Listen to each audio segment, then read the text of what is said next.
Bonjour et bonsoir chers téléspectateurs de Kivu Morning Post. Bienvenue dans cette actualité du jour. À présent les titres. Les combattants Wazalendo ont délogé lors d'une contre-offensive les rebelles du M23 dans la cité de Kalembe. Pour l'instant, l'agglomération est entre les mains de Wazalendo qui parle d'un bilan lourd côté M23. Vous suivrez dans ce journal les porte-parole du NDCR sur place à Kalembe.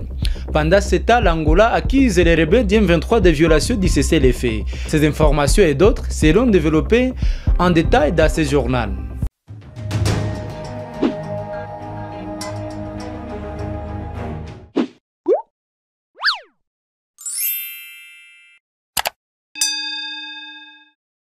Rebonjour et bonsoir. Les combattants Wazalendo, ces groupes armés qui appuient l'armée congolaise, ont repris lundi l'agglomération de Kalembe. Ils ont délogé les rebelles du M23 soutenus par le Rwanda dans cette agglomération stratégique, porte d'entrée du territoire de Walikale. Sur place, nous rejoignons les porte-parole du NDCR dirigés par le général Guido Chimurai, M. Marcel Chenkoukou, qui parle d'un bilan lourd infligé au M23.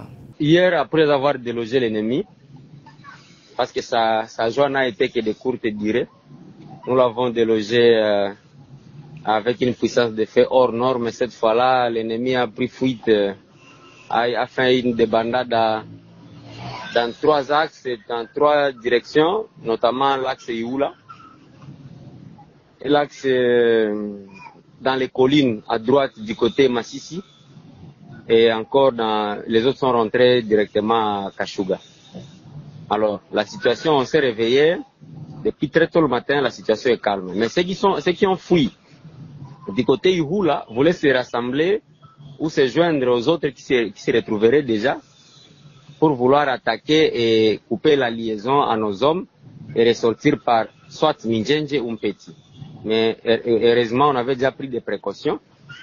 Ils ne vont pas y arriver parce que nous avons déjà envoyé les enfants ou les éléments afin d'empêcher ces débordements.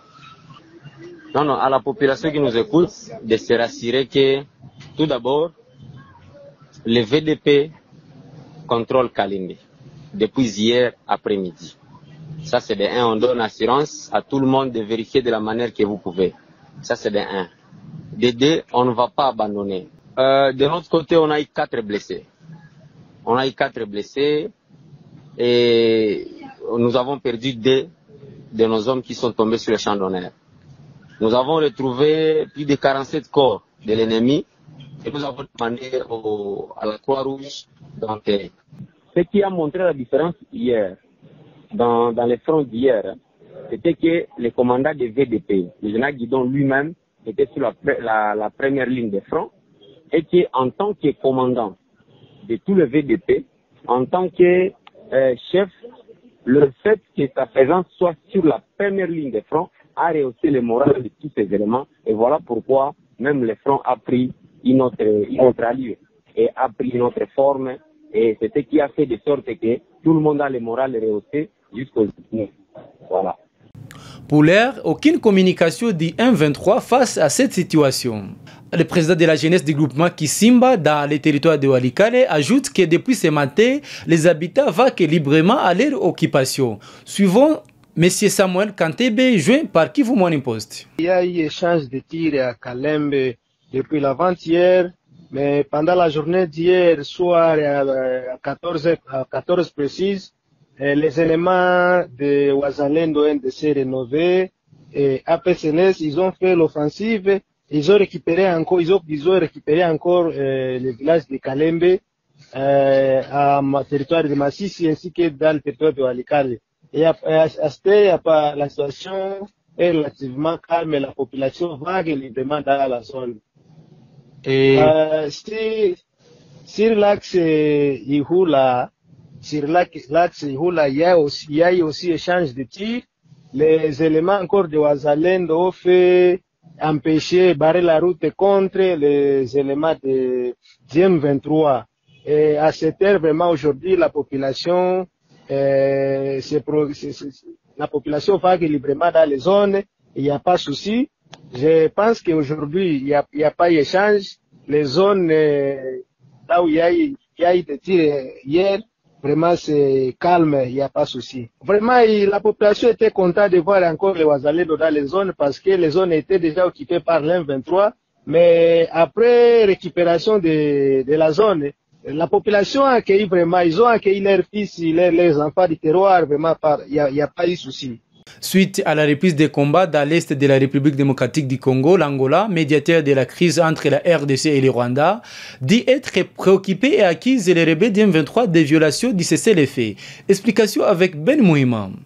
Le gouvernement de la République d'Angola a pris connaissance avec préoccupation de l'occupation de la localité de Kalembe dans les territoires de Walikale, province du Nord Kivu, à l'est de la République démocratique du Congo par les forces du mouvement du 23 mars M23, survenu le dimanche 20 octobre 2024.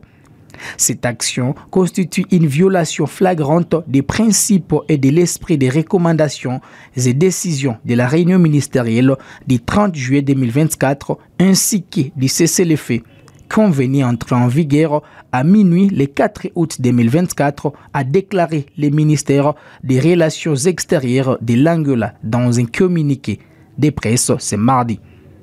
Le gouvernement de la République d'Angola rejette et condamne vigoureusement cet acte hostile qui met en péril les efforts en cours pour trouver une solution durable au conflit dans l'est de la RDC. Il exhorte les parties en conflit à respecter les cessez-le-feu comme réitéré lors de la réunion ministérielle du 14 septembre 2024 en évitant tout acte hostile pouvant conduire à une escalade des conflits et aggraver la situation humanitaire dans l'est de la République démocratique du Congo. Le gouvernement de la République d'Angola réaffirme son engagement à rechercher une solution pacifique dans le cadre du processus de Luanda dirigé par son Excellence João Lourenço, président de la République d'Angola, champion pour la paix et la réconciliation en Afrique et médiateur désigné par l'Union africaine, a renchéri les communiqués. L'actualité à Goma, c'est aussi le blocage d'un shop pendant la journée au centre-ville. Le drame est lié au rond-point Seigneurs où des hommes armés ont emporté une somme importante. Au moins une personne a été blessée lors de cet incident. Et puis le chef de l'État congolais est attendu demain mercredi 23 octobre à Kisangani. Félix Tshisekedi va inaugurer l'aéroport international de Bangoka, modernisé selon les standards internationaux. Des délégations des ministres nationaux sont déjà sur place dans les chefs-lieux de la province de la Chopo. Suivant ce reportage de la série de communication du ministre de l'Intérieur. Une mobilisation tous azimuts ce lundi 21 octobre à l'aéroport de Bangoka, à Kisangani, chef-lieu de la province de la Chopo. Il est 20 h. Des autorités politico-administratives, femmes et hommes, des mouvements politiques et autres sont venus accueillir le patron de la sécurité et de la territoriale, Chabani Luko Jacquemin, à la tête d'une délégation gouvernementale composée des 4 ministres, à savoir le ministre des Finances, celui de l'Agriculture, sans oublier le ministre des Affaires sociales et celui de la Santé publique et prévoyance sociale. Chabani Luko, à la tête de cette équipe gouvernementale, va préparer l'arrivée du président de la République Félix-Antoine Tshisekedi Tshilombo dans cette province pour la première fois à la magistrature suprême pour inaugurer le nouvel aéroport de Bangoka. Le vice-premier ministre Chabani Luko va prendre la main haute sur le Conseil supérieur de sécurité élargie de cette province pour s'y rassurer et garantir la sécurisation de cette cérémonie marquant l'inauguration de cet aéroport qui va désormais faire peau neuve pour les vols nationaux et internationaux dès le mercredi prochain, sauf imprévu. C'est en ces notes, mesdames et messieurs, que nous mettons fin à ce numéro de l'actualité du jour. Restez scotchés à votre chaîne de référence de l'actualité au Kivu et merci de vous abonner à votre chaîne Kivu Morning Post.